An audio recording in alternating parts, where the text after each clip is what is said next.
When I moved to Greensboro, I learned that there were a lot of problems with food hardship, and community members really wanted to find ways that they could battle food hardship in their own neighborhoods. And since I'm a good communicator, I did what I could to try to network different partners together so that we could really take on food insecurity and food hardship in Greensboro. She's my homegirl, she is my mentor, and she's everything. I first met Marianne, we as a congregation here at Prince of Peace. We had all of this land out here, and we were saying, well, this is a way in which we can get involved by using some of this land to become our urban farm. Marianne, she involved a lot of her students who had come out to help with as volunteers. We tried to get more community people involved. But she also was the one who was, I would say, the glue that kind of held us all together, because there were a number of groups that were involved. A lot of what I do is connecting ideas to details. So as a community engaged researcher, a lot of community members and nonprofits and city and county agencies recognize problems in their own communities and neighborhoods. And so they contact me to help create conversations and mobilize conversations around food.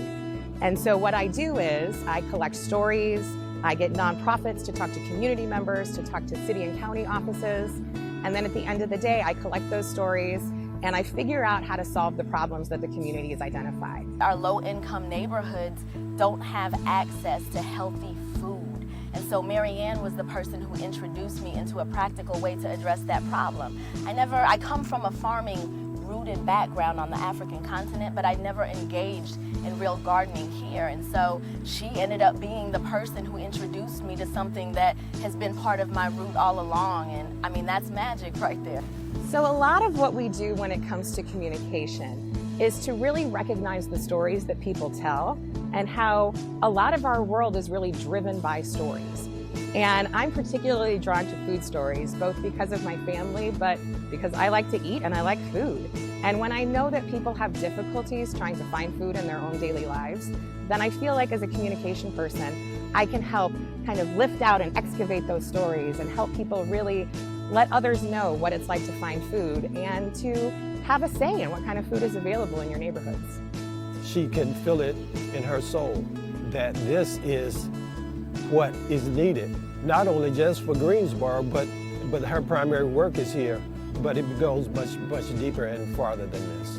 Working with Marianne, I mean, it gave me the opportunity to engage in real high-level academic discourse, but she was able to make it so simplistic that a kindergartner could understand. And over the course of my life, my favorite teachers are just like that. They are able to do that dance between the intellectual, the spiritual, and the very practical and simplistic, and that's how we end up changing our cities and changing our world. I want people to realize that it's not just about access. We can open grocery stores, we can create farmers markets, but unfortunately food insecurity is also about poverty. And so we really need to start thinking about how access intersects with poverty and really start to develop some solutions that attack both problems, not just the access side. And we can do it. I feel like hunger and poverty are solvable sorts of things. And if we really take creative and community engaged approaches, we can do it.